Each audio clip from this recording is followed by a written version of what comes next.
안녕하세요. 연세대학교 행정대학원 경찰사법행정전공 경찰행정론 수업을 시작하겠습니다. 오늘 4주차 수업이 되겠고요. 저는 박준입니다. 오늘 수업은 지난 시간 경찰 역사에 대해서 배웠다면 오늘은 과거가 아닌 현재에 대해서 배우겠습니다. 그래서 Contemporary Law Enforcement Industri라고 해서요. 현대 법집행산업, 미국의 현대 경찰이 어떻게 운영되고 있는지에 대해서 보도록 하겠습니다. 오늘 제3장 수업 들어가기 전에요. 지난 시간에 봤던 거 복습을 좀 하도록 하겠습니다. 교과서에 썸머리가 나와 있죠. 2장 썸머리가 나와 있는데요. 그 부분 한번 다시 같이 읽어보도록 하겠습니다. American policing has changed dramatically throughout its history. 미국 경찰 활동은 역사를 통해 많이 바뀌어왔다라는 거고요. View from the perspective of 300 years. 300년 전의 관점에서 볼 때, the major change was the creation of the modern police. 300년 전에 그 주요한 변화가 그 현대 경찰의 창설이었다는 거죠. 여러분 아시다시피 그 보스턴 경찰이 1838년에 만들어졌지 않습니까? 그걸 얘기하는 겁니다. 그래서 그 경찰은 large, specialized, bureaucratic한 agency였고 devoted to crime control and order maintenance 기능을 수행했다는 겁니다. From the perspective 100 years, 100년 전에는 American Police Department have changed from inefficient and corrupt political organization to enterprise with a non-partisan professional mission. 100년 전에는 이게 비효율적이고 이렇게 커럽트한 조직이 non-partisan이라는 것은 어떤 도당, 파티잔이 도당이지 않습니까? 어떤 특정 정당에 걸매이지 않고 전문 직업적인 경찰로 바뀌었다라는 얘기입니다. From the perspective of late 30 years, 30년 전의 관점에서 볼 때는 we can see vast improvement in personnel standards and systems of accountability. 인사 표준가 그 책임성, accountability, 책임성의 체계가 발전됐다는 거고, including the value of due process and equal protection. 적정 절차라든지 동등보호라는 측면에서 그렇다는 거죠. 특히 The research revolution has produced an impressive body of knowledge about policing. 여러분 기억하다시피 1970년대에는 리서치 혁명이 일어납니다. 연구의 혁명이 일어납니다. 경찰 관련 혁명이 일어나고요. 그 관련된 내용들이 물론 이 교과에서 계속 소개되고 있는데요. 그런 큰 발전이 있었다는 거고요. There is a new candor, 솔직함이 생겼다는 거죠. About the police discretion and about the limit of the police's ability to control crime. 어떤 솔직함이냐면 경찰의 재량과 그 범죄를 통제하는 경찰 능력의 한계에 대한 솔직함이 있었다. 그게 뭐냐면 이런 리서치를 통해서 그렇게 왔다는 겁니다. 경찰이 만능이 아니다. 한계가 있다라는 걸 보여줬다는 겁니다. And as David Bailey argued, the police are remarkably open to the innovation and experiment. 베일리가 주장하듯이 경찰은 그 어떤 혁신과 실험에 많이 개방되어 있었다라는 겁니다. The legacy of the past, 과거의 유산은 continued, 계속되고 있다. To weigh heavily on the police, 경찰에 대한 중압감으로 계속되고 있는데, 예를 들면 problems of abuse of authority, 권한남용이죠. 권한남용의 문제라든데 이게 excessive force, 지나친 무력 혹은 corruption, 부패 같은 것이 continue to play, 괴롭히고 있다는 거죠. Many department, 많은 경찰서를 괴롭히고 있다는 거고, conflict, 갈등이 있는데 between the police and racial and ethnic minority communities remains a problem in nearly every city. 이런 그 인종 간 갈등이 어땠습니까? 아주 초기부터 있었죠. 초기부터 있었다는 얘기입니다. 모든 도시에서 있었다는 얘기가 되겠습니다. And despite the many community policing experiment, routine police work in most cities has not changed that much in 30 years. 이 커뮤니티 폴리싱이 이미 30년 전부터 주창됐지만 아직도 그대로 옛날 전통적인 루틴 폴리스 워크가 지속되고 있다는 거고요. 예를 들면 오피스 퍼트롤 인 cars, 경찰관들은 차에서 퍼트롤하고 있고 answer their 911 calls, 911 콜에 대응하고 있다라는 겁니다.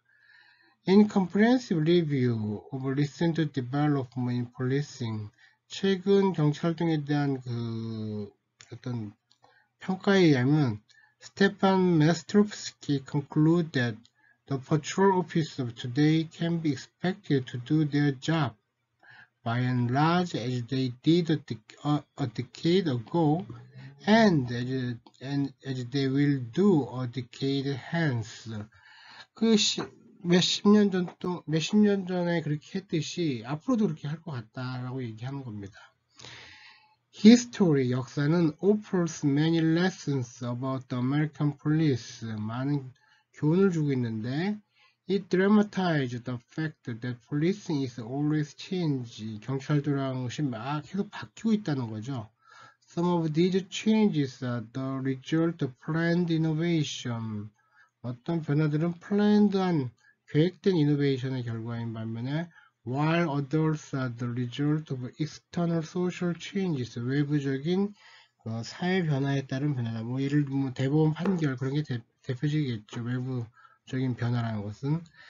At the same time, 동시에 history illustrates the extent to which many aspects of policing, including some serious problems, endure. 이런 변화도 있지만 그렇지 않고 계속 남아있는 문제들도 계속 있다는 겁니다. 뭐 예를 들면 인종 간 갈등이라든지 과도한 그 무력의 사용 이런 건 계속 남아있는 문제가 되겠죠. 미국과 한국 경찰 역사를 한번 비교해 볼까요? 우리 지난 시간에 배운 그 목차가 되겠는데요. 여러분 어떤 게 좀 비슷한 것 같습니까? 먼저 눈에 확 띄는 게 뭐가 있습니까? 그 둘 다 식민지 시기를 거쳤다는 거죠. 우리는 한일합병을 거쳤고 미국 같은 경우는 영국으로부터 그 식민지 시기가 있었죠. 둘 다 그래서 어떻습니까? 미국은 그 영국의 유산이 있다면 한국은 일본으로부터 어떤 경찰의 유산을 받게 됩니다. 그것이 좋던 나쁘던 간에 말입니다. 또 눈에 띄는 게 뭐가 있을까요? 어떤 위기가 있을 겁니다. 경찰 위기가 있었는데요. 우리는 언제 이런 게 있었습니까? 아마 이때가 될 겁니다. 이 경찰 위기는 어떤 위기였습니까? 어떤 흑백 갈등도 될 거고, 아니면 그 베트남 파병과 갈등된 그 파병 반대 뭐 이런 거와 갈등된 정치적 소요 속에 경찰이 뛰어들게 되죠. 마찬가지로 우리는 1970년대 후반부터 80년대 어떤 게 있었습니까? 민주화에 따른 어떤 위기가 있었죠. 우리도 그런 위기가 있었다. 민주경찰이 되기 위한 어떤 그 고통의 시간이 있었다는 거죠. 또 어떤 게 있을까요? 아마 이게 될 것 같아요. 어떻게 보면 식민지 시기 이전이랄까요? 아니면 식민지 시기 그 자체, 혹은 우리 같은 경우 한일합방 이전에 요 시기 이전에 어떤 특징이 있냐면, 여러분들 그 어떤 특징이 있는 것 같습니까? 그 미국 같은 경우에는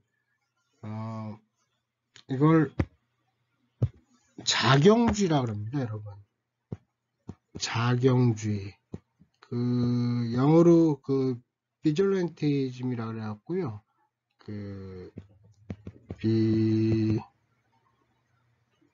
비졸란티즘 이런 자경주의가 발달되어 있습니다. 이 자경주의는 뭡니까? 스스로 방어한다는 거죠.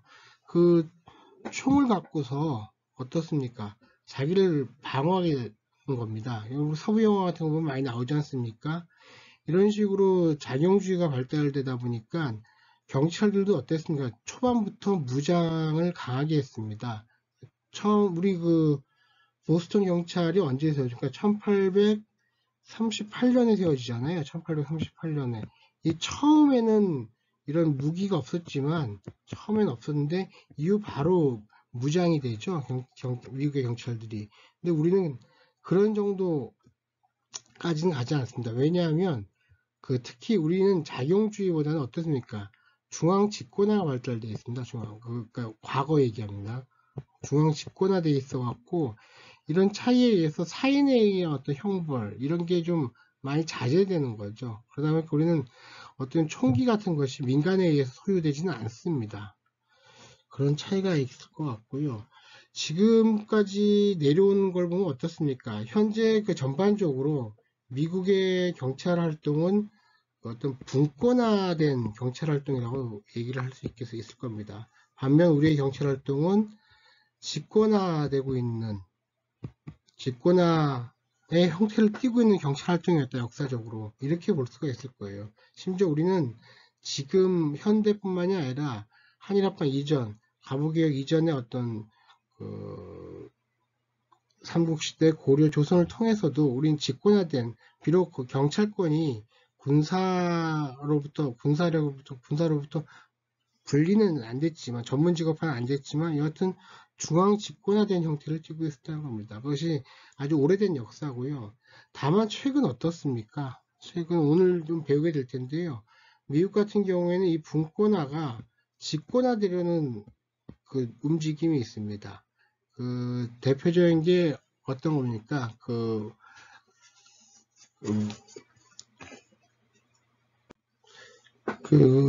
디파트먼트 오브 홈랜드 시큐리티라고 그러죠. DHS라고 그래갖고 국토안보부죠. 이게 아주 대표적인 집권화를 촉진시켜주는 하나의 기구가 될 거고요.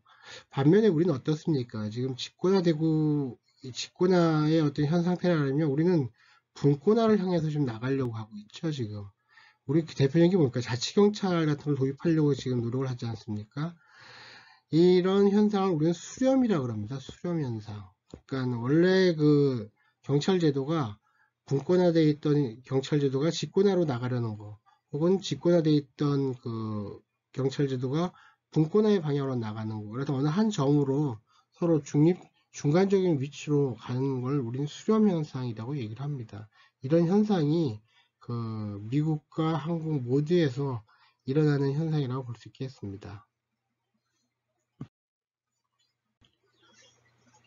퀴즈를 몇 개 풀어볼까요? 미국의 경찰 활동은 뭐의 산물이냐 그랬죠? 뭐 어려운 문제 아닌 것 같습니다. English Heritage죠. 영국의 산물이었다 그랬습니다. 우리는 뭐 어디의 산물이었습니까? 일본의 산물이었죠. 우리 같은 경우에. 이걸 청산 못해서 우리 같은 경우에 많은 문제가 있었다. 이렇게 볼 수 있겠습니다. 다음 두 번째 문제는 런던 폴리스 오피스, 런던 경찰관들은 also known, 뭘로 알려져 있다라고 그랬는데 바비, 찰리, 피그, 브라운 슈즈, 디텍티브. 이건 강의 시간에 제가 말씀을 안 드렸는데 이거 답은 바비입니다. 바비. 왜 바비인지 아십니까? 여러분 1829년에 런던 광역경찰서, 런던 메트로폴리탄 폴리스가 만들어지죠. 만든 사람의 이름이 누굽니까? 로버트 필이었죠. 필. 로버트 필경이라고 그러죠. 우리가 보통 로버트 필경. 총리까지 하신 사람인데요. 로버트 필경 이름을 딴 겁니다. 로버트가 우리가 애칭으로 밥이라고 그러죠. 밥이라고 그러는데 요걸 더 친근하게 부른 이름이 밥입니다. 밥이. 그래서 런던 광역경찰이죠. 런던 광역경찰을 최초로 창설한 로버트 필의 이름을 따서 로버트 필의 first name을 따서 밥에서 밥이라고 부르는 거게 되겠습니다. 세 번째 문제 볼까요? 보스턴 폴리스 스트라이크의 결과는 뭐였냐? 리졸 결과는 여러분 보스턴 폴리스 스트라이크 기억납니까? 그 우리 수업 시간에 배웠죠. 여러분 교과서 30 교과서를 있으면 같이 좀 펴서 보시고요. 교과서 38페이지입니다. 38페이지에 관련 페이지 38페이지 관련 설명이 나와 있는데요. 보스턴 이 스트라이크는 1919년에 우리 그 3.1운동이랑 같은 해 발생한 겁니다. 이 보스턴 이 경찰 그 파업은 어떤 일이냐면 여러분 아시다시피 이때가 뭔 직후입니까? 1차 세계대전이 18년에 끝났어요. 1차 세계대전이 18년 말에 끝나죠. 1차 세계대전이 종료 후에 임금 인상을 요구한 겁니다. 임금 인상을. 예, 임금을 좀 올려달라 이렇게 해서 파업을 한 거였고요. 결과를 보자면 Acceptance of Police Union이 받아들였다. 아니 받아들이지 않았습니다. 그리고 Police Strike were fired. 경찰관 스트라이크 한 사람들이 해고됐다. 이게 맞습니다. 이 당시 스트라이크에 참여한 사람이 다 해고됐습니다. Wages were increased by 20%. 20% 임금이 올랐다. 그렇지 않고요. Police unions at the same time spread throughout the United States. 이때부터 스프레드 됐다, 퍼졌다라는 건데 그렇지 않습니다. 1960년대에 가서야 이 폴리스 유니언이 다시 나타났다고 말씀드렸죠. 이때 이 파업을 군까지 동원해서 아주 강하게 제압을 하는 바람에 경찰 노조가 아예 없어지는 상황이 됩니다. 다음 마지막 문제, 위커션 커미션은 found the police. 위커션 위원회죠.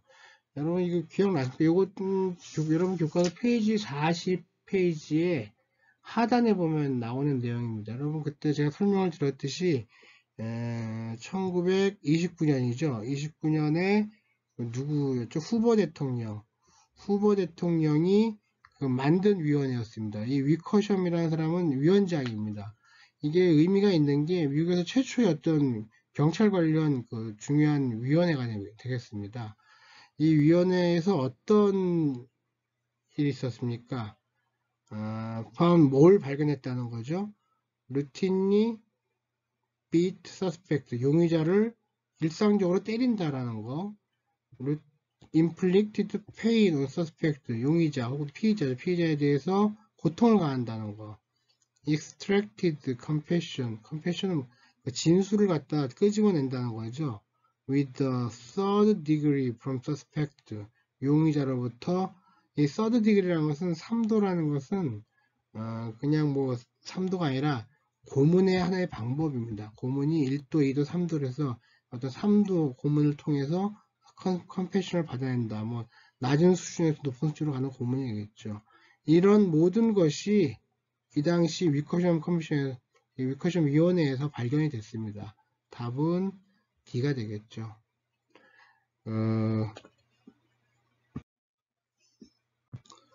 복습이 좀 길었네요.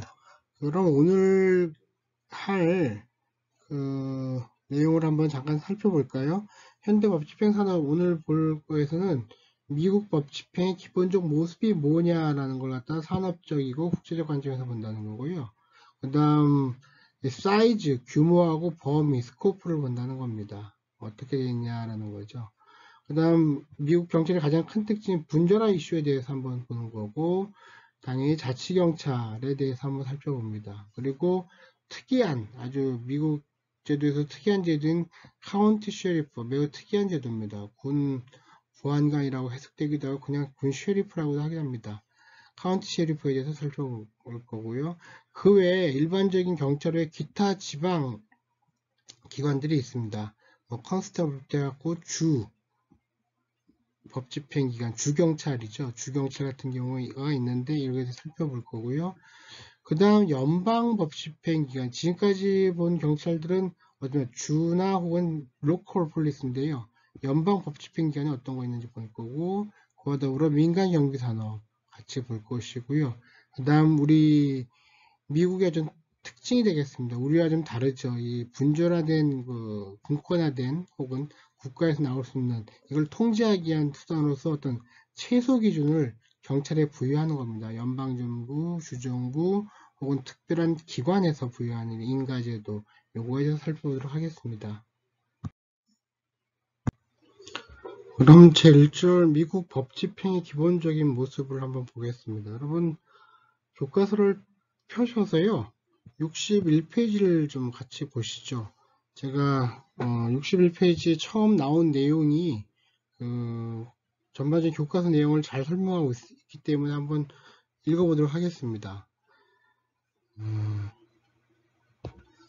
Law enforcement in the United States is a large and extremely complex enterprise.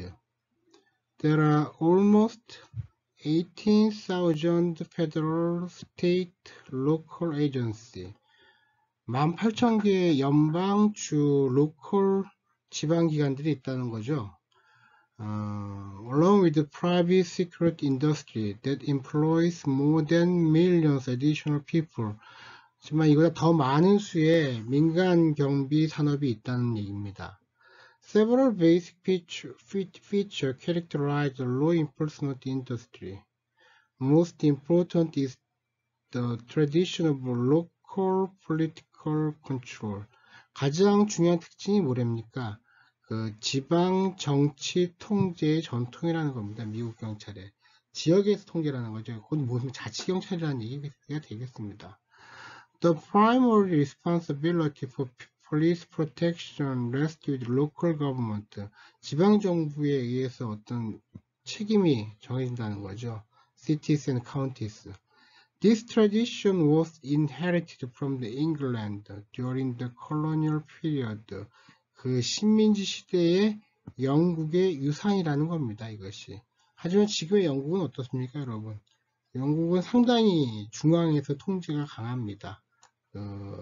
식민지 시대의 전통하고 좀 다릅니다. 계속 읽어볼까요? As a result, American policing is highly fragmented. 파편화되어 있다는 거죠. 분절화되어 있다는 얘기가 되겠습니다. There is no formal, centralized system for coordinating or regulating all of the different agencies. 모든 다른 기관들을 조정하거나 규제하는 어떤 공식적이고 중앙집권에 대한 시스템이 없다라는 겁니다. There are some mechanisms for federal and state regulation of local police. They are discussed later in this chapter. 그 다음 뭐예요? Fragmentation procedure tremendous variety. 이런 분절화가 아주 큰 다양성을 만들었다는 겁니다. Police service are provided by 4 different levels government. 4개 수준의 다른 정부에서 제공된다는 거죠. City, County, State, Federal. 이 4개 수준의 정부에서 경찰 서비스가 제공된다는 거예요. 그러니까 시티 폴리스가 있고, 카운티 폴리스가 있고, 스테이트 폴리스가 있는 겁니다. 그리고 페더럴 폴리스가 있는 거가 되겠죠. Agencies at each level have very different roles and responsibility. Within each category, moreover, there is tremendous variety. 아주 큰, 그럼에도 이들 간에 큰 차이가 있다는 거가 되겠고요. The 6th largest police department, New York City, Chicago Police, Los Angeles, Philadelphia, Houston, Washington DC, Metropolitan Police. 뭡니까? 이게 소위 얘기한 빅 6죠. 빅 6. 여러분 아시죠? NYPD라고 있잖아요. 뉴욕 NYPD. 이게 빅6 중에 1번입니다. NYPD가. 그 다음 두 번째가 뭡니까? 시카고인가? CPD라고 그러죠. CPD. 시카고 폴리스 디파트먼트가 랭킹 2위고요. 로스앤젤레스, 이 LAPD라고 그러죠. LAPD가 이 미국 자치경찰에 있어서 세 번째로 가장 큰 조직이 되겠습니다. Are very different from the 9,555 police department with fewer than 25 officers. 무슨 말입니까? 이 9,555개의 경찰서들은 어떻다는 겁니까? 25명 이하라는 거예요. 이렇게 거대 경찰서 빅6가 있는 반면에 대부분의 경찰서는 어떻다는 겁니까? 이렇게 작다는 거예요. 미국 경찰서들이. 우리가 그 TV에서 보게 되면 뭐 큰 경찰서 이런 걸 보게 되는데 그렇지 않다는 거죠. 예. As a result of this variety, it is very difficult to generalize about American police. 그러다 보니까 generalize, 일반화하기가 어렵다는 거예요. All police departments have some characteristic in common. 공통적으로 어떤 특징은 있지만, but most generalization about the typical police department are extremely risky하다. 이런 generalize, 일반화하는 것이 매우 위험하다는 거고요. Writing about county sheriff에 대해서 쓴 펠콘과 웰스 같은 경우에는 reject the common assumption that policing is policing. 경찰활동은 경찰활동인 거라는 그 가정에 반대를 하고 주장하기를 that sheriff represent his historically different mode of policing that needs to be distinguished more clearly from municipal policing. 특히 이런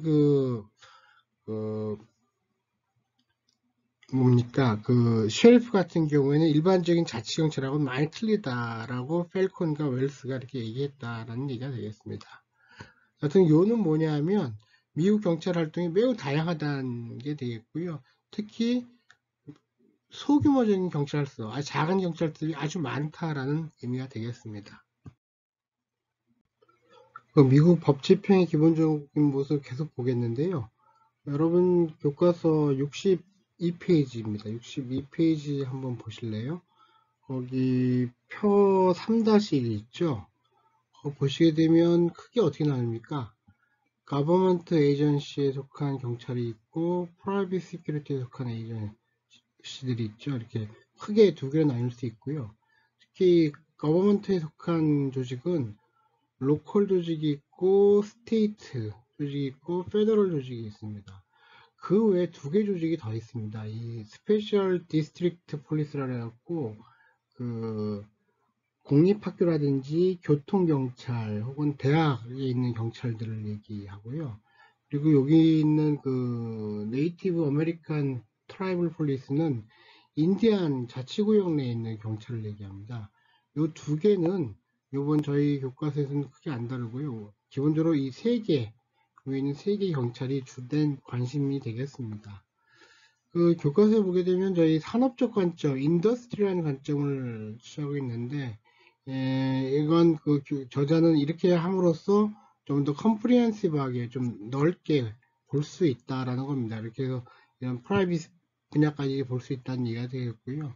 또한 이 산업적인 관점을 통해서는 컨슈머, 그러니까 소비자적인 어떤 관점에서도 바라볼 수 있다라고 얘기를 합니다. 그 저자는. 그래서 이 책에 보게 되면 미스터 앤 미세스 스미스 사례가 나오지, 스미스 부부 사례가 나오는데 이 한 부부가 각기 일하는 곳이라든지 거주하는 곳에서 겪게 되는 그런 다양한 상황들, 마주치는 경찰들을 갖다 얘기해주고 있습니다.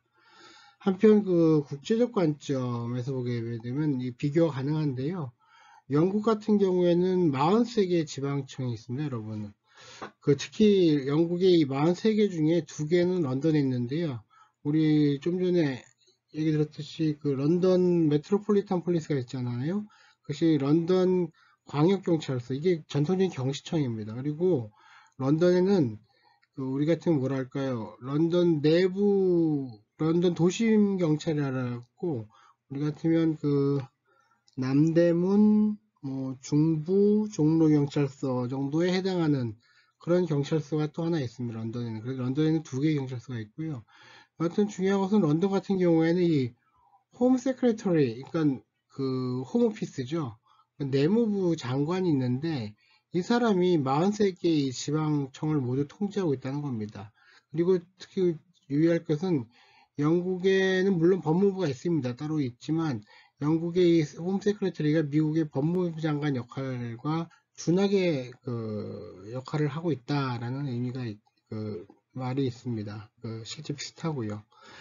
그리고 일본 같은 경우에는 47개 지방청이 있죠. 여기도 자치경찰제라고 하지만 이 경찰청에 의한 통제가 상대적으로 많은 편이고요. 우리 같은 경우는 어떻습니까? 17개 지방청이 있는데 이 경찰청의 통제가 가장 강하죠. 이 아마 미국하고 이 4개국을 비교한다 그러면 아마 중앙에 의한 통제가 가장 강한 국가는 아마 한국이 될 겁니다.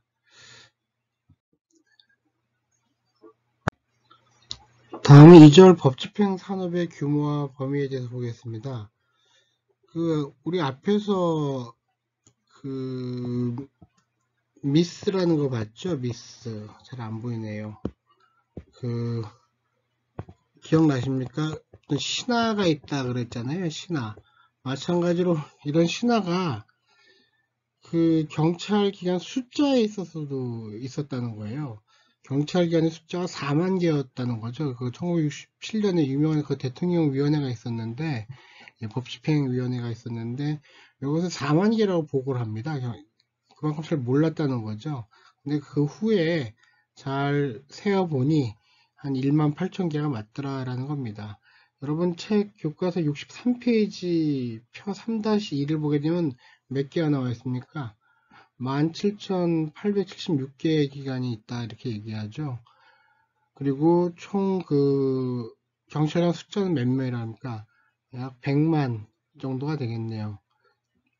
100만 정도의 숫자가 있다는 거고 되겠고요. 그 중에 이 표를 계속 보시게 되면 풀타임이 있고요. 파트타임이 있습니다. 다시 풀타임은 스원 오피서가 있고요. 그리고 시빌리언이 있습니다. 이렇게 시빌리언이. 이 번역하기가 좀 한데 저는 이 번역을 이 풀타임은 정규경찰관 이렇게 번역을 했고요. 수원 오피스 원래는 수원이라는 게 뜻이 뭡니까? 이렇게 맹세하다 이런 뜻이잖아요. 근데 이 맹세한 이 경찰서를 저희는 정복경찰관 이렇게 하고요.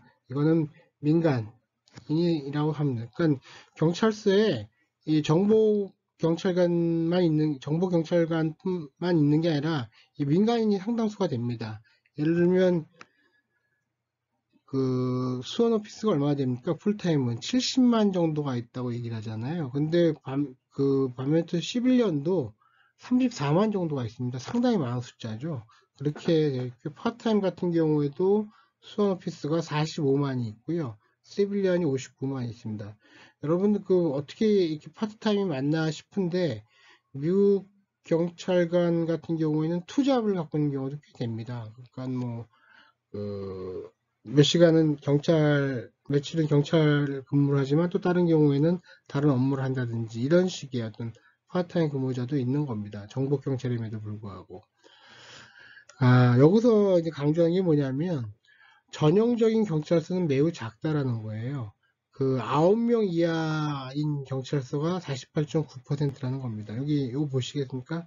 한 페이지 넘기시면 교과서 64페이지네요. 64페이지의 표 3-3을 보시게 되면요. 9명 이하의 경찰서가 어떻게 됩니까?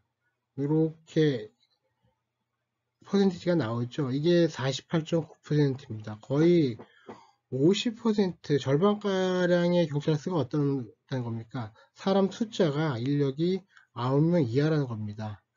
그리고 500명 이상 되는 경찰서는 168곳. 여기 나오죠. 500명 이상 되는 경찰서 어떻습니까? 0.9%, 1%가 안 됩니다. 이렇게 큰 경찰서가 없다는 거예요. 하지만 어떻습니까? 고용이라는 측면에서 보게 되면, 여기를 한번 볼까요? 예, 고용이라는 측면에서 보게 되면 38.7%죠. 거의 40%를 보여요. 그러니까 이 큰 경찰서가 전체 고용 인원의 상당수를 고용하고 있다라는 얘기가 되겠고요. 그 얘기는 반대로 얘기하면 많은 수의 경찰서가 있지만 거기서의 고용된 경찰 인력은 매우 적다. 이렇게 보시면 되겠습니다. 그러니까 소규모 경찰서가 많다라는 의미가 되겠습니다. 그리고 이 총원에서 우리 이미 봤듯이 총원에는 사무직과 민간 전문가를 포함하고 있다. 스태프하고 전문가들이 상당히 많다는 게 미국 경찰의 특징이 되겠습니다. 그 다음 이 정복경찰관이라는 것은 뭐냐? 체포권과 무기 휴대권이 완전히 보장되는 경찰관을 의미한다는 거고요.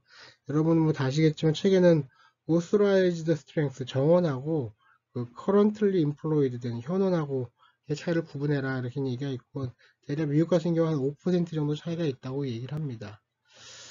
다음 중요한 게요. 이 민간화라는 개념입니다. 이미 저기 첫 시간에 제가 한번 소개를 한 적이 있는데요. 이 민간화는 정복경찰관, 수원오피스를 대신하는 거죠. 수원오피스를 대체하는 것을 얘기하는데, 미국 같은 경우에 전체 경찰서의 33%가 민간이라는 겁니다. 우리는 얼마나 될까요? 이 민간인 숫자가. 우리 같은 경우에는 3%가 안 됩니다. 경찰 통계연보에 보게 되면 2.9%가 나오게 되고요. 미국도 물론 이렇게 높았던 거는 점점 그렇게 된 겁니다. 1960년대 보게 되면 18.4%였던 것이 지금 33%까지 올라갔고요. 반면에 한국은 우리나라 같은 경우에는 3% 이내만이 민간인이라고 그래서 이게 아주 큰 차이가 되겠습니다. 여러분 민간인이 경찰서에 근무하게 되면 장점이 뭐가 있겠습니까? 전문성입니다. 민간이 갖고 있는 전문성이 있겠죠.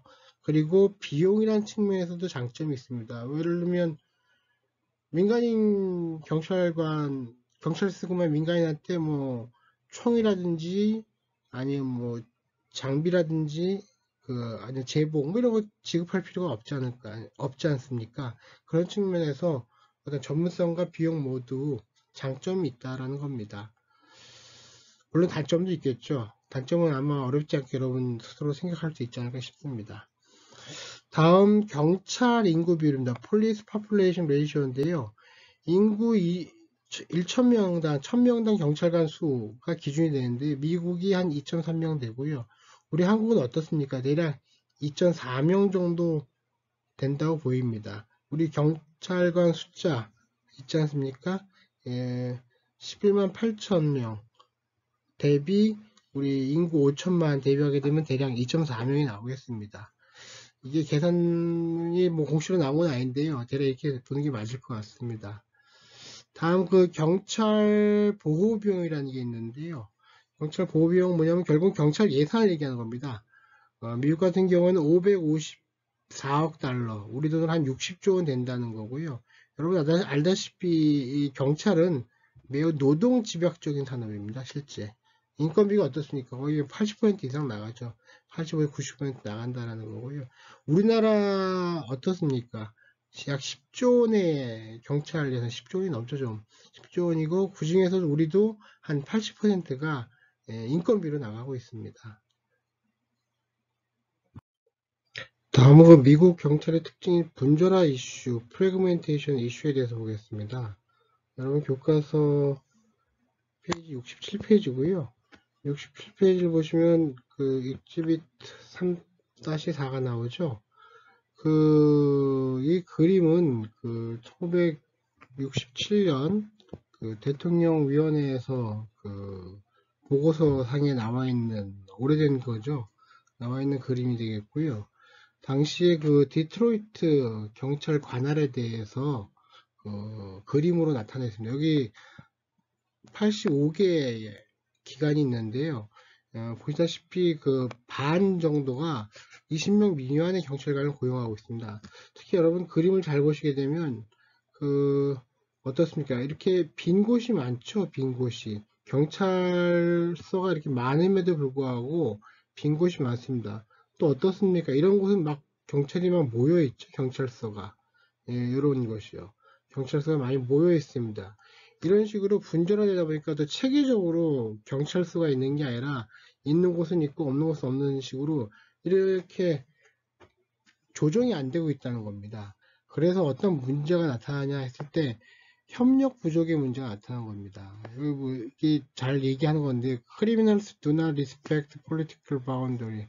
범죄자들은 정치적인 어떤 경계, 이런 경계를 갖다 존중하지 않는다라는 거죠.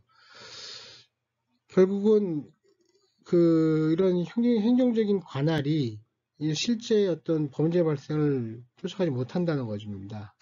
그 다음 범죄 대체인데 이게 더 심각한 문제가 될 수 있는데 크라임 디스플레이스먼트 효과라고 하는데요. 특히 바이스 크라임에서 이런 얘기가 나요. 예를 들면 어떤 거냐, 바이스 크라임이 대표적으로 여러분 그 풍속 범죄입니다. 그 성매매라든지 아니면 도박 같은 거 있지 않습니까? 예를 들면 어떤 특정 지역에서 이걸 단속을 많이 한다 그러면 어떻습니까? 도망을 가겠죠. 그렇지 않은 지역으로. 이런 식으로 도망을 갈 수 있습니다. 이런 범죄 대체 효과가 있을 수 있다는 겁니다. 이쪽에 단속 많이 하면 단속 안 하는 쪽으로 간다는 거죠. 그 다음 서비스가 중복될 수 있다는 겁니다. 여러분, 그렇게 되면 어떻습니까? 규모의 경제 효과가 달성되지 않겠죠. 그렇기 때문에 비용 상승의 원인이 될 겁니다.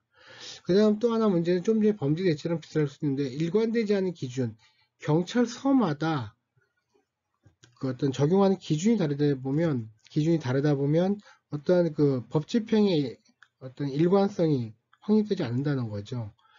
이런 문제점이 어떤 분절화가 나올 때마다 나오는 이슈가 되겠습니다. 여러분 그 참고로 영국 같은 경우에는 매년 인스펙션을 합니다.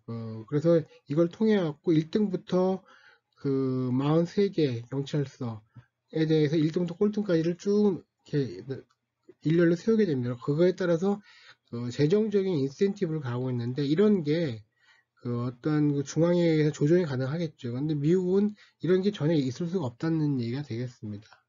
그렇다면 이런 분절화에 대한 대안은 뭐냐라는 건데 제일 쉽게 생각할 수 있는 게 통합이겠죠. 이런 경찰서들을 통합하면 될 겁니다. 근데 문제는 뭐냐면 각 경찰서마다 재원이 다 다른 거죠. 지방자치를 하고 있다 보니까 봉급이라든지 연금 등의 문제가 발생해서 쉽지 않다라는 거고요. 계약을 할 수 있습니다. 계약을. 예를 들면 A라는 경찰서에서 우리는 요거 업무는 하는데 AB 업무는 하는데 CD 업무는 너희가 해라. 뭐 이런 식으로 서로 맡아서 할 수 있다는 거죠. 너희가 맡아달라. 실제로 그 넬리간하고 본스가 2011년에 연구한 거에 의하면요. 이런 그 계약을 통해 갖고 그 당시 셰리프 연구인데 지출이 감소되고 서비스의 질이 향상됐다는 연구가 있습니다. 여러분들 이게 뭐 적당한 얘기가 될지 모르겠지만 우리 같은 게 어떻습니까? 그 현재는 도로교통공단이라고 하는 곳, 과거 운전면허시험 관리공단이었죠.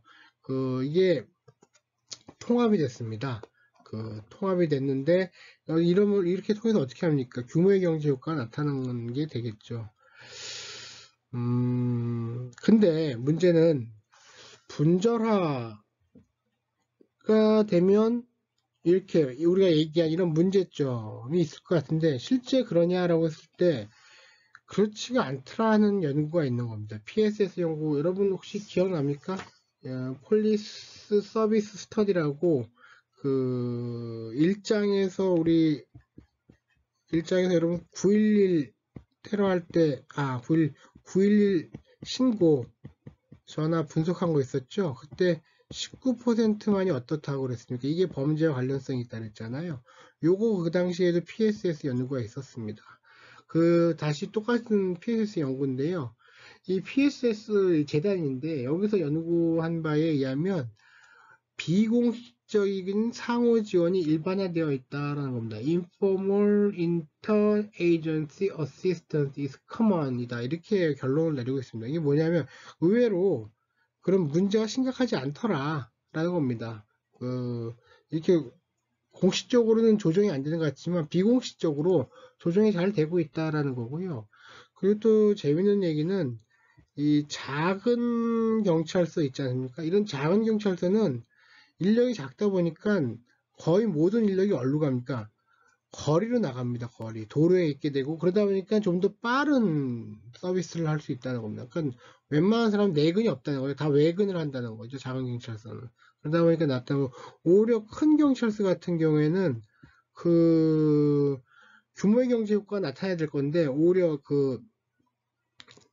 뭡니까 관료제가 너무 강하더라는 겁니다. 그러니까 내근 근무자가 많아지게 되고 그럼으로써 오히려 효율성이 떨어지는 게 아니냐라는 거고요. 특히 문제된 것은 지역사회계 커뮤니티 폴리싱인데요. 이 커뮤니티 폴리싱의 관점에서는 어떻습니까? 이것이 분권화되고 작을수록 유리할 수가 있습니다. 그런 측면에서 이런 작은 경찰서가 이제 분절화되어 있는 거 크게 문제 안 될 수 있다라는 게 이 저자의 어떤 결론이 되겠습니다. 다음은 4절 자치경찰을 보겠는데요.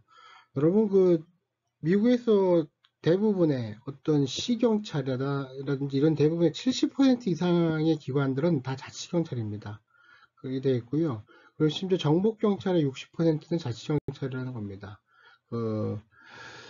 이미 앞서 잠깐 말씀드렸듯이 NIPD가 35,000명의 경찰관을 거느리고 있고요. 그 다음 시카고 CPD가 13,000명의 경찰관을 거느리고 있습니다. 이게 1위고 이게 2위가 되죠. 그 다음 LA가 3위 이렇게 될 겁니다. 이런 빅6가 있는데 이 빅6가 정복경찰의 13% 그리고 전체 인구의 7.5%를 담당하고 있고요. 범죄로 따지면 더 큽니다. 폭력범죄 23%를 이 빅6가 담당하고 있다는 거고 그만큼 이 거대 도시에서 범죄가 많이 발생하고 있다는 얘기가 되겠죠. 문제는 뭐냐 하면 이런 경찰 관련해서 빅6에 대해서는 지나친 관심이 있다는 거예요. 그리고 작은 곳에 대해서는 관심이 없다 보니까 연구도 이루어지지 않고 있더라 하는 얘기입니다. 반면에 전형적인 자치경찰은 어떤 상황입니까? 우리 이미 계속 보듯이 49.5%가 10명 이하를 고용하는 데가 되겠죠. 그리고 이런 작은 경찰서 같은 경우에는 심각한 범죄가 없습니다. 911콜 같은 게 어떻습니까? 교통 문제가 1번입니다. 교통 문제가 1번이고요. 여러분 교과서 70페이지에 보게 되면 심지어 무슨 말이 있냐면 스트레이독 스트레이독이 뭡니까? 길 잃은 개죠. 이런 개에 대한 신고가 11%나 차지한다고 이렇게 보고가 되고 있습니다. 그만큼 이 범죄라는 것은 대도시 중심으로 일어나고 있고 혹은 이 시골 지역에 이런 범죄가 발생해도 어떻게 됩니까? 주경찰이 가거나 아니면 어디 연방경찰이 개입하게 되어 있죠. 그럼으로써 이런 전형적인 작은 경찰들은 어디 업무를 질서유지 업무라든지 이런 업무에 교통 업무에 많이 가고 있다, 일을 하고 있다 이렇게 이해를 하시면 될 겁니다. 여러분 조금 특이한 경찰이 이 자치경찰의 하나의 종류인 카운티 경찰인데요. 모든 지방경찰, 로컬 폴리스 1% 미만입니다. 다만 여기에도 좀 큰 경찰서가 있는데요. 예를 들면 서포크 카운티 폴리스 경찰 같은 경우에는 한 2,600명, 뉴욕주 나소 카운티 폴리스 같은 경우에 2,600명 정도 있다는 거고요. 일단 이 카운티 경찰은 숫자적으로 그렇게 많지가 않습니다. 유의할 것은 뭐냐 하면 카운티 쉐리프입니다. 카운티 쉐리프 디파트먼트라고 나와요. 이렇게 지난 시간에 여러분 제가 보여준 사진을 기억할지 모르겠는데 그때 제가 쉐리프 디파트먼트를 보여드렸습니다. 이 쉐리프 디파트먼트는 매우 독특한 기관입니다. 현재 미국에 한 3,000개 정도의 쉐리프 디파트먼트가 있고요. 37개 주에서는 주 헌법에 그럼에도 불구하고 이 규정을 하고 있습니다. 이 쉐리프 디파트먼트를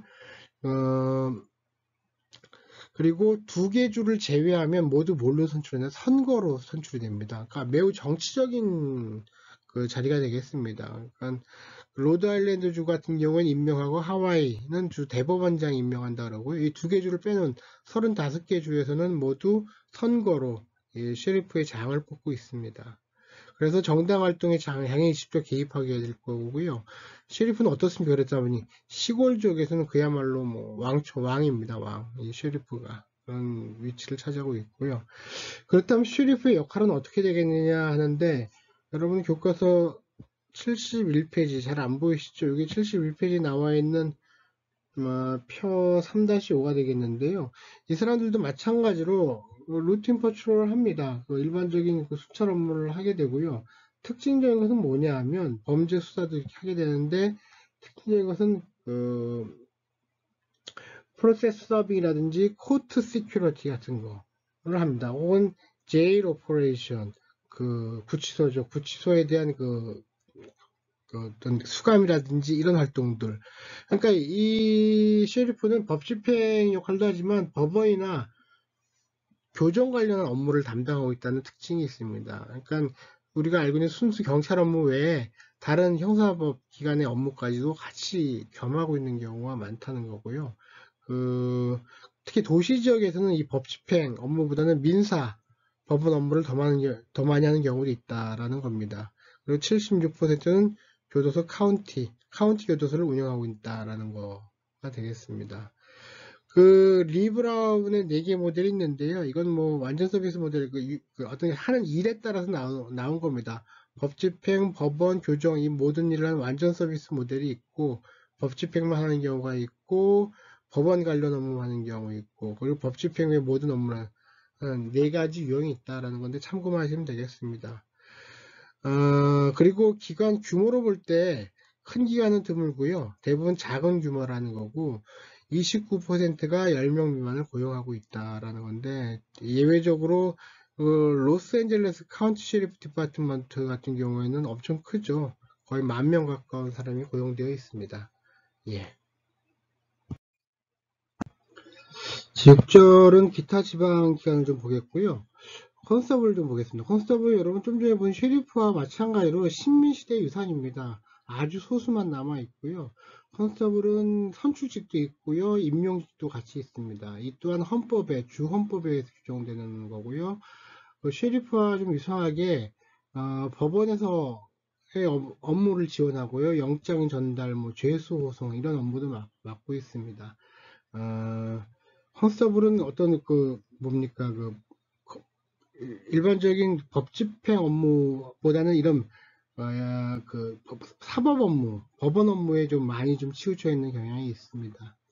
다음 검시관하고 의료조사가 있는데요. 요새 코로나 유행하는데 코로너입니다. 코로너가 있고요. 메디컬 익제미너라고 에미가 있습니다. 대략 1998명이 있다고 하고요. 이 형태는 16개 주 같은 경우는 주 중심의 에미 체계, 에미가 좀 우월한 곳이 있고요. 혹은 14개 주는 카운티 코로나 체계로 가고 있고요. 7개 주 같은 경우에는 카운티 에미 체계로 가고 있습니다. 13개 주 같은 경우에는 카운티 에미하고 코로나가 혼합되어 있는 겁니다. 그리고 통계에 의하면 미국 내 사망의 20%가 이렇게 조사가 되는데 중요한 건 뭐냐면 기준이 이런 각 주나 도시마다 좀 다르다는 겁니다. 어떤 경우에 검시를 하느냐 안 하느냐부터 시작해 갖고요. 특히 코로나 같은 경우에는 내과 의사가 아니고요. 법의학 훈련도 조금밖에 받지는 않았습니다. 여긴 특히 선출직이라는 특징이 있고요.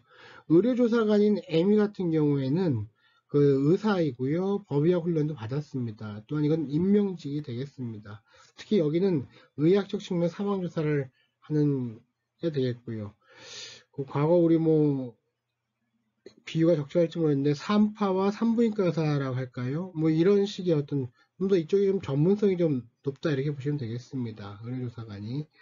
다음 특별구역경찰관 같은 경우에는 공항경찰, 공원경찰, 철도경찰 그리고 대학경찰 같은 경우에는 761개 기관에 13,563명이 고용되어 있다라는 거.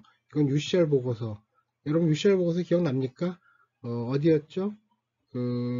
우리 FBI 할 때 나왔었죠. FBI 볼 때 FBI의 후보국장이 만든 범죄 통계가 UCR이라고 그러지 않았습니까?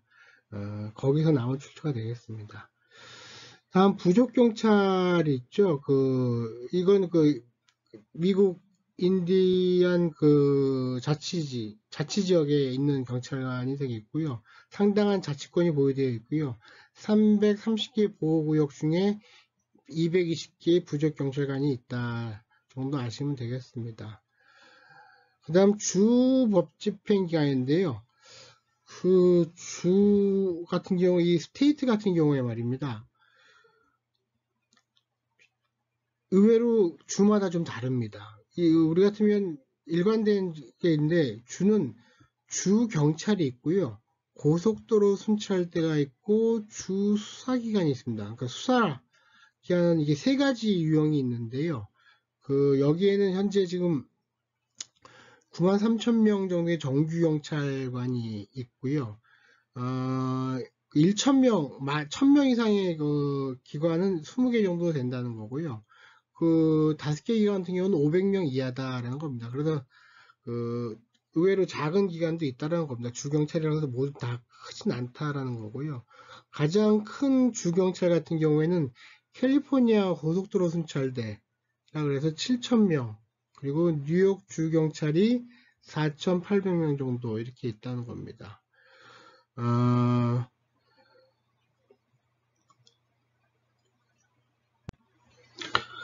그리고 몇몇 주는 2개 이상 기간을 갖고 있다는 얘기인데, 뭐냐면 아까 우리 주경찰, 고속도로 순찰대, 주수사기관 3가지 유형이 있다 그랬잖아요. 근데 이 중에 어떤 2개를 갖고 있는 기관도 있다는 건데, 전형적인 건 아니라는 겁니다. 그리고 내부 조직은 이 almost every possibility, 이 무슨 말이냐면 너무나도 다르다는 거예요. 주경찰마다 모습이 다르다는 거고, 또는 umbrella agency, 우리나라 말로 산하기관이죠. 이 주경찰 밑에는 산하기관들도 많이 갖고 있다. 예를 들면 어떤 훈련기관이 되겠죠. 훈련기관이라든지 아니면 우리 주마다 있는 우리 같은 그 국가수에 해당하는 거 있죠. 그러니까 교육기관이라든지 교육훈련기관 아니면 그 우리나라의 국가수에 해당하는 그런 해당하는 기관들, 이런 것들을 산하기관으로 갖고 있기도 합니다.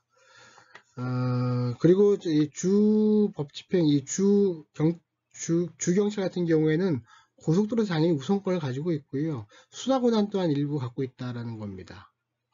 뭐 법과 교육훈련 서비스를 그 밑에 있는 그 시티폴리스한테 당연히 제공하고 있겠죠.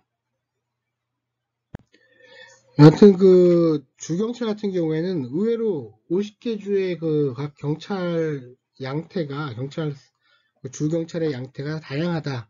이렇게 좀 정리를 하시면 되겠습니다. 다음은 연방법집행기관인데요. 이 연방법집행기관은 이 9.11 테러 후에 아주 큰 변화를 겪었습니다. 이 조지 부시 대통령이 국토안보부하고 법무부를 중심으로 해서 큰 조직 개편을 했습니다. 여러분 교과서 77페이지를 보시게 되면 그 표 3-7이 나오죠. 거기에 보면 이쪽은 그 국토안보부 산하에 있는 주요 조직이고요. 이쪽은 법무부 산하에 있는 주요 조직이 되겠습니다. 국토안보부 같은 경우에는 2002년 11월 25일 홈랜드 시큐리티 액트가 있었죠. 애국법이라고 얘기하는 법이 통과됨으로 해서 DHS가 설립됐죠. 아마 이건 1947년 가장 큰 조직 개편이라고 합니다. 22개 기관에 아주 17만 명이 이동하는 결과를 가져왔다는 거고요. 이 국토안보부 산하에는 먼저 관세 국경보호청이 있습니다. 12P라고 하고요. 정규 인력이 한 27,000명 되고요. 인력과 화물에는 밀수, 마약, WMD가 뭡니까, 여러분? Weapons of Mass Destruction, 그 조지 부시 때 한창 유행하던 그 대량 살상 무기라는 거 있죠. Weapons of Mass Destruction. 이런 것에 대한 유입을 통제하는 기관이 되겠습니다. 그 다음 유명한 이민 세관 단속국 ICE가 있고요. 여기서는 그 인신매매 등을 수사하고 있고 8,800개의 연방 시설을 보호하는 활동을 바로 이곳에서 합니다. 다음 여러분 유명한 연방재난관리청 있죠. FEMA라 그러죠. FEMA. 이 FEMA 같은 경우에 1979년에 설립됐는데요. 이쪽으로 옮겨왔습니다. 2,600명의 전기인력, 그리고 재미있는 게 4,000명의 대기 인력이 있습니다. 대기 인력이. 그러니까 이 상시적으로 고용되어 있는 게 아니고요. 이 대기 인력은 재난이 발생할 때 지원해 주기 위한 인력이 되었고요. 당연히 여기는 자연과 사회재난 모두에서 예방과 대응 업무를 하고 있고, 낫워크 언론이라는 것은 연방재난관리청에서 집행업무를 집중하기보다는 각 주라든지 도시와 연계가 돼서 어떤 재난관리 업무를 하고 있다는 얘기가 되겠습니다. 그 다음 교통보안청 TSA가 있고요. 이건 9.11 테러 신설된 조직입니다. 보기에는 공항이 중심이 되긴 하지만 공항 외에 도로, 철도, 항만의 안전도 담당하고 있다는 거고요. 그 DHS 내에서는 최대 조직입니다. 69,000명의 인력이 있다는 거고요. 그 다음 유명한죠. US 코스트가드가 있습니다. 이건 오래전에 설립됐죠. 1790년에 설립됐고 1967년에 교통부로 갔다가 다시 2003년에 다시 DHS로 들어온 거고요. 보안 업무도 하지만 비보안 업무인 수색, 구조라든지 환경보호 업무까지 하고 있다고 합니다. 그 다음에 SS죠. SS 뭡니까? 비밀경호국입니다. 이 재밌는 것은 비밀경호국은 1865년에 통화위조 수사를 위해서 설립되었다는 거죠. 하지만 지금 현재 대통령과 부통령, 그 가족 보호, 요인경호죠. 하고 있고, 이 금융사기 범죄에 대한 수사권을 아직도 보유하고 있었고요. 이 사실은 이 대통령 요인경호보다도 이 금융사기 범죄라든지 어떤 이 역할이 아주 지금도 크다고 합니다. 우리나라 경호처하고는 많이 다른 역할이 되겠죠. 다음 법무부 같은 경우는요. 1870년에 설립됐고 특이한 것은 검찰총장이 겸임을 하고 있습니다. 우리는 검찰총장이 따로 있죠. 근데 미국은 법무부 장관하고 검찰총장이 같은 사람입니다. 그 밑에 마약수사국 DEA가 있고요. 5,300명의 요원이 있고 56,000명의 지원 인력이 있습니다. 그래서 약물을 재배, 제조, 유통하는 모든 걸 단속하고 있습니다. 연방수사국 FBI 유명하고죠. 그 후보 국장이 죽은 후에 화이트 컬러 범죄라는 조직 범죄, 정치 부패로 수사 업무가 재정립됐다는 얘기는 뭐냐면 여러분 지난 시간에 잠깐 말씀드렸는데 이 FBI가 지금 얘기한 세 가지 유형의 범죄들을 수사를 안 했어요, 당시에. 손 놓고 있었다는 거예요. 다른 유의 범죄들, 뭐 강도라든지 이런 뭐 범죄만 되게 신경을 쓰고 이후에 후보가 죽은 이후에 이런 종류의 범죄에 했다는 거죠. 특히 정치 부패라는 것을 수사한다는 얘기는 뭐냐? 우리나라 7월부터 있을 어떤 기관입니까? 공수처. 우리 7월부터 공수처가 이제 활동에 들어가죠. 이 공수처 유사한 활동을 하고 있다 이렇게 봐도 되겠습니다.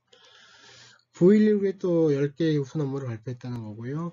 그 다음 말이 좀 긴 기간인데요. 주류, 담배, 화기 및 폭발물 단속국 ATF라고 합니다.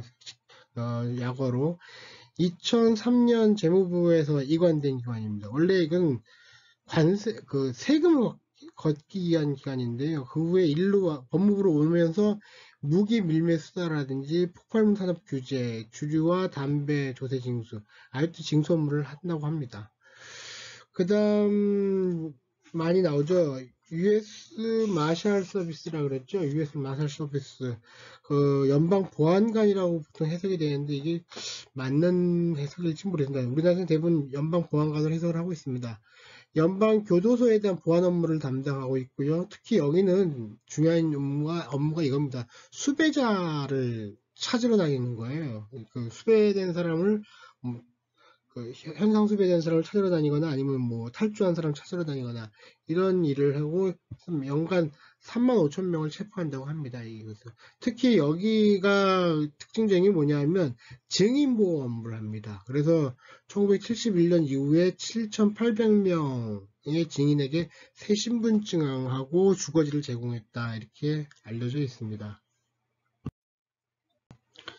다음은 민간경비 산업입니다. 약 9만 개의 민간경비회사가 있다고 하고요.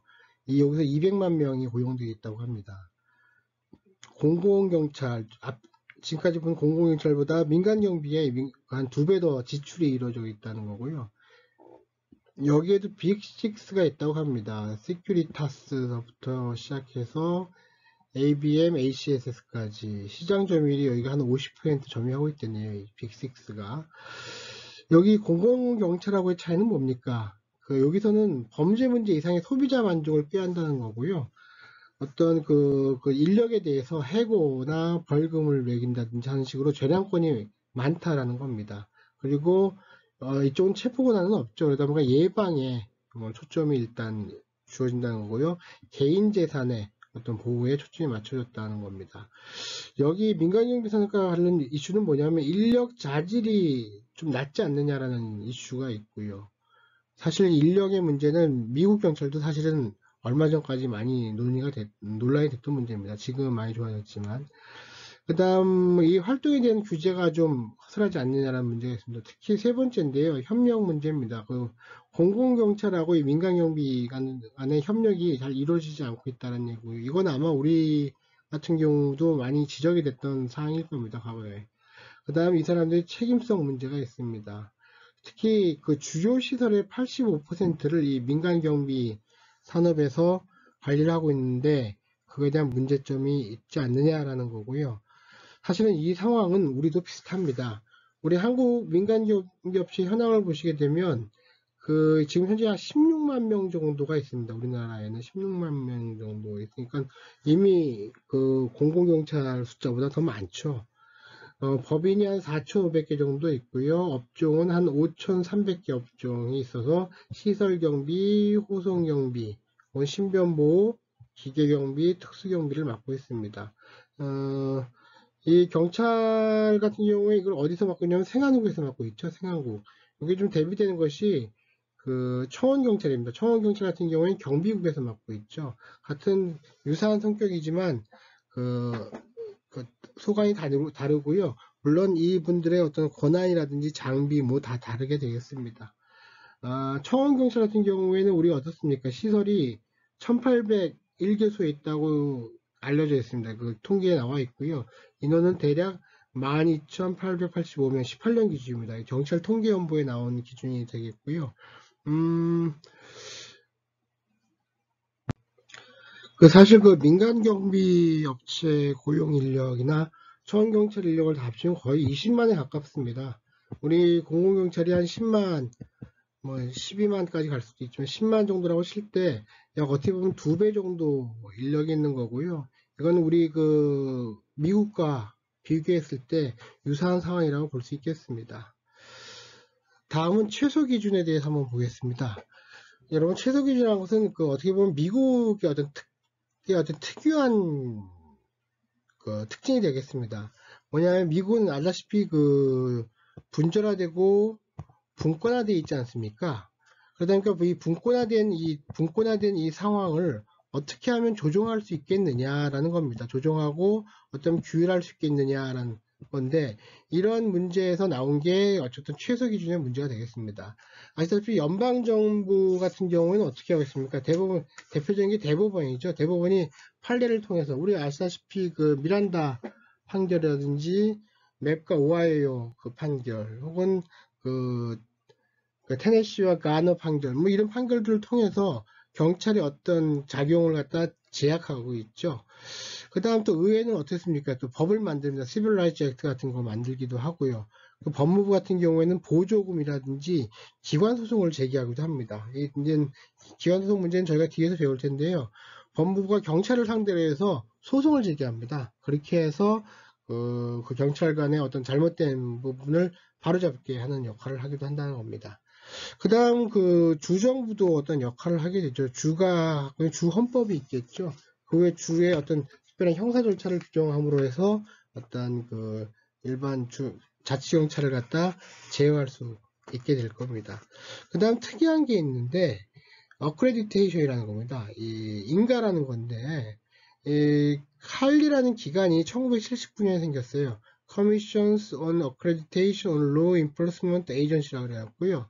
여기서 각 경찰서, 우리 지금까지 18,000개의 경찰서가 있다고 보지 않았습니까?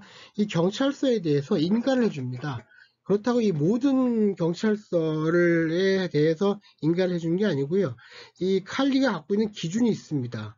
이 기준을 갖다 만족할 때 어떤 분야별, 이 기준이 분야별로 있거든요. 이런 분야별로 이 기준을 만족할 때 너희는 이걸 기준을 만족했다고 해서 인가증을 주는 겁니다. 그래서 이게 자발적이라는 거예요. 이런 경찰서에서 먼저 신청을 해야지 어떤 인가를, 심사를 통해서 인가를 해준다는 거지, 어떤, 강제적이라는 건 아니라는 거죠. 다만, 이런 인가를 통해서, 인가를 받게 되면 자기네 레퓨테이션이 올라가겠죠. 경찰서에. 우리가 이렇게 잘했다, 뭐라든지, 잘하고 있다라고 이렇게 얘기를 할 수 있겠고, 혹은, 예를 들면 뭐 자동차 보험료 같은 경우, 이런 거를 좀 더 할인을 받을 수도 있을 겁니다. 이 인가와 관련돼서는 이 관료화되고 있다. 그렇지 않아도 어떤 규정이나 뭐 이런 거에 쌓여 있는데 이게 더 추가됨으로써 관료화를 더 가속화시키는 거 아니냐는 부정적인 평가가 있고요. 반면에 이런 인가를 통해서 각 분야별로 전문화가 이루어질 수 있다는 긍정적인 평가 모두 다 있다는 점 알아두시면 되겠습니다. 이상 제3장 현대 법집행 산업이라는 제목 하에 미국의 현재 경찰 제도를 알아봤고요. 우리가 지금 우리나라 경찰 제도는 제가 소개를 많이 못했습니다. 여러분들 이건 제가 숙제로 좀 내주고 싶어드려요. 우리나라 경찰 제도에 대해서 지금 현재 경찰관이신 분들은 자신이 속한 소속 경찰관서의 어떤 특징을 좀 보고해 주시고요. 경찰관이 아니신 분들 같은 경우에는 일반적인 경찰 통계가 있거든요. 경찰 통계연보라고 경찰청 홈페이지 들어가면 있습니다. 경찰 통계연보가 있습니다. 통계연보가 있고요. 혹은 경찰 백서를 봐도 괜찮습니다. 이 두 개의 자료집을 좀 참조하셔갖고요. 우리나라 경찰 조직이 어떻게 되어 있는지 경찰청서부터 지방청, 경찰서, 지구대와 파출소 이렇게 쭉 어떤 하이라키 구조를 보이고 있는데 이거의 특징들이 어떤 인력의 특징은 어떤지 어떤 구조는 어떻게 되었는지 이런 걸 갖다가 좀 보여주시기 바랍니다. 큰 모습을 보여주시면 되겠고요. 경찰이신 분은 본인이 소속된 부서가 아니라 경찰서 혹은 경찰청에 있는 분은 경찰청에 대해서 좀 더 자세하게 부서별로 어떤 업무가 되고 인력은 어떻게 되어 있는지 그리고 어떤 과거와 비교해서 지금 현재의 모습은 어떤 차이가 있는지 이런 부분에 대해서 보고서를 좀 작성해 주시기 바랍니다. 이게 이번 주 숙제가 되겠습니다. 고생 많으셨습니다. 감사합니다.